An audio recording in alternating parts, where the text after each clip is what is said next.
अस्सलामुअलैकुम फ्रेंड्स, आज हम बात करेंगे एक ख़ास वर्ड पर, डिवाइन। उर्दू में इस लफ्ज़ का इस्तेमाल किस तरह होता है, इसकी कुछ तजावीज़ और कुछ मिसालें देखेंगे। डिवाइन का मतलब है रूहानी या परवरदिगार से मुताल्लिक। जब हम किसी चीज़ को बहुत बुलंद, मुखलिस और ताकतवर मानते हैं तो उसे हम डिवाइन कहते हैं।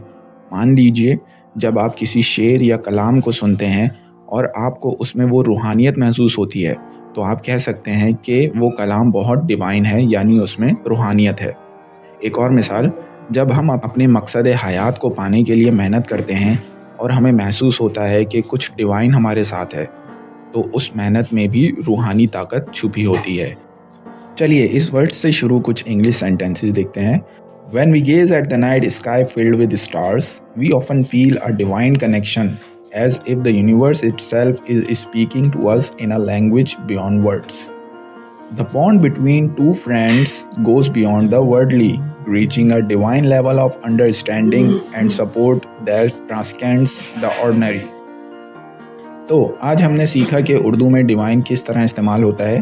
अगर आपके पास इस लफ्ज़ से जुड़ी कोई कहानी या मिसाल है तो हमसे ज़रूर शेयर करें। शुक्रिया और खुदा हाफिज़।